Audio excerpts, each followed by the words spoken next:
Hi, everyone. Welcome back to the Atheist Viewpoint. We're talking about rock and roll history today and Altamont and heavy. We want to continue with that conversation. Keith Richards, the inspiration for Jack Sparrow in Pirates of the Caribbean. And, St. Keith. Yeah. Anyway, I'm Ellen Johnson, the president of American Atheists. This is Dennis Horvitz on your left, my co-host on the show. And joining us to talk about sports, and Emil Durkheim and Keith Richards and all of this rock and roll. It's a great conversation. That should be the title for the show: Sports, Emil Durkheim, and Rock and Roll. Yes, Little Richard. Sorry, with Little Richard. Yes. This is Alexander Riley. He's a professor of culture and religion at Bucknell University in Pennsylvania, and he's written a couple of books, and we've had two wonderful shows with him, and we're going to continue today talking about a book he's working on, another book. No, we're going to pass out instruments and all. We're all going to jam. He hasn't been able to get up from the desk because we just keep engaging in conversation with other things while we're not taping. We've chained him to the table, basically. But we do want to try and get back on topic, and he wrote a book called A Tragic Play. And writing a book. Writing a book. Read it yet.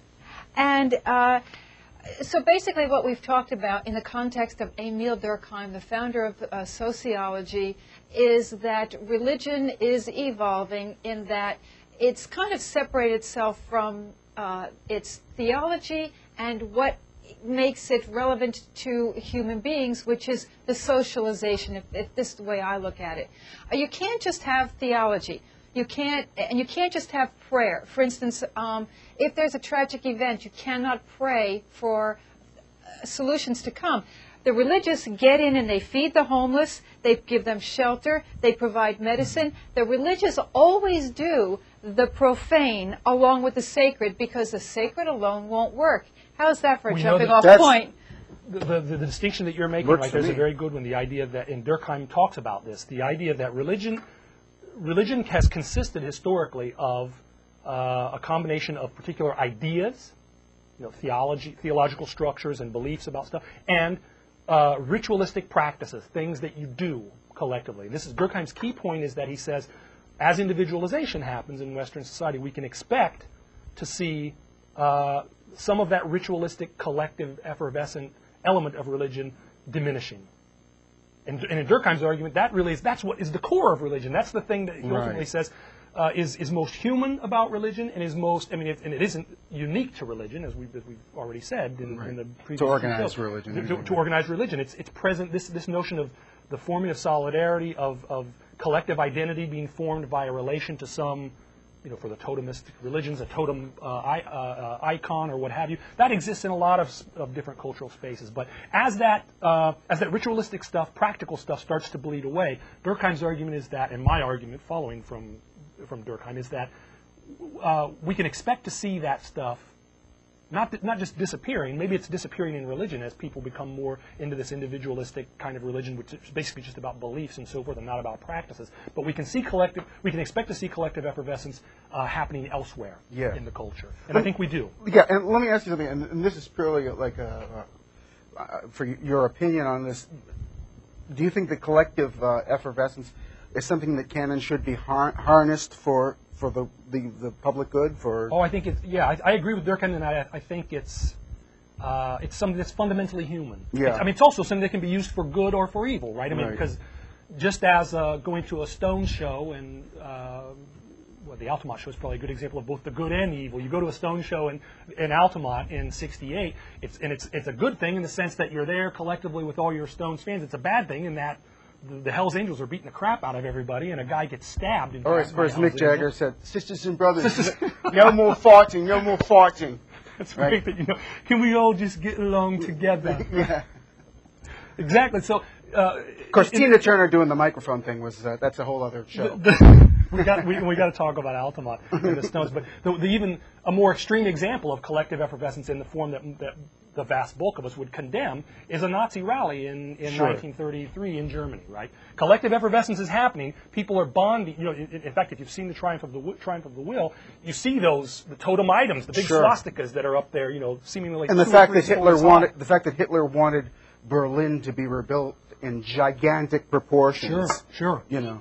That's collective effervescence. Yeah. Today, I do not see that people voluntarily effervesce around a theological notion without government support. They will not do it because it's natural. They will not do it because they want to. It must be reinforced. There must be a penalty.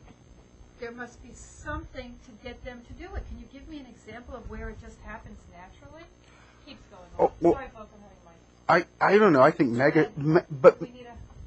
We'll just keep talking. We've got this going. Can you hear me? Yeah. Yeah, I'm going red, so we need a battery or something. I mean, where is it that people rally around theology? I don't know. I think mega churches would be a good example of No, that. but that's not. That's around the socialization. A megachurch is pure secular social. You've got basketball courts there. You've got daycare. It's very little theology. It's very little supernaturalism. I think it depends on the denomination. It depends on. I mean, you do have some of those phenomena which are much closer to the tent revival kind of thing that we were talking about earlier. I mean, your point is well taken. And I think Thanks, you do see it. You see a decrease in that in a lot of. And it certainly isn't as it's not as monolithically in the sphere of religion as it has been in the past. Because people don't naturally. It is not part of us to want to be part of something supernatural unless the government is. Where? Give me an example. Well, here's the thing. I can't see. The thing is this. I think the physiology or the physicality of collective effervescence is such that it's so easy to persuade people that is a supernatural experience. Right. And if you're not educated, and even if you are, but you're making my point. You're making my point. We are not naturally drawn to the supernatural, to God belief. We are drawn to those things that are natural, that are human, that are collective, that are atheist. And what we're drawn to is the effervescence, right? We're drawn to the desire to bond with others and to, that's and human, to have those. That's those, not those, supernatural. That's right. Right, and we're taught to identify that as being of supernatural origin. Exactly, and then the atheist comes and says, "No, that's atheism. The emperor has that's no clothes." Human. The emperor has no clothes. Sure, and certainly, and all this stuff begins, of course, in Please these put on early, clothes. Yes, but even the atheists, there are atheists who are saying that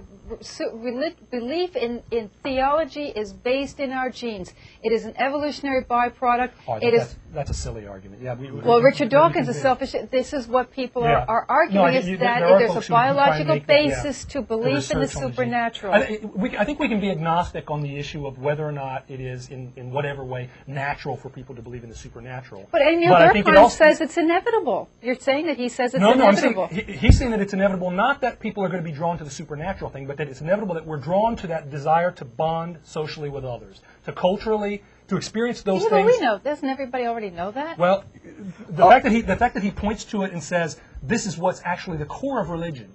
It's actually the thing that's in religion. All right. And again, even for believers who think that it's about something else, they're kind of saying, as a sociologist, this is how we explain this thing from the outside. First of all, it's the way in which we account for its importance historically. Because Durkheim, even though he's a secularist, and even though he's himself, as we said in the first program of the three here, Durkheim was an Orthodox Jew who fell out of the faith and became a pretty straightforward secularist later in his life.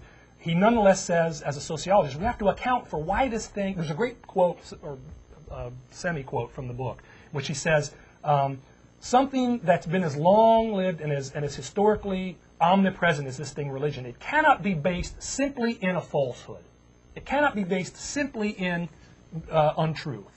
What does he mean by that? Does he mean that he's giving some credence to the idea of the supernatural? Not at all. He says the truth that it's based in is that collective effervescence, which doesn't necessarily have to have its place in religious. But there are two other components that he's not talking about. One is government support for that, and two, I mean, if the government says you can't. Well, there isn't a government to support it in the Wichita Grub clan, because this is a primitive society. No. The government has always propped up religion, and in every way, it has propped up, their schools. It has propped up giving them tax exemptions for their churches. The presidents, the Congress, they all pay lip service. We took over the symbols of our nation and made them religious symbols. So that's part of what keeps us religion. The other thing is that, in an era where you have very little knowledge about medicine in the 1800s, look at how far we've come as far as science and medicine.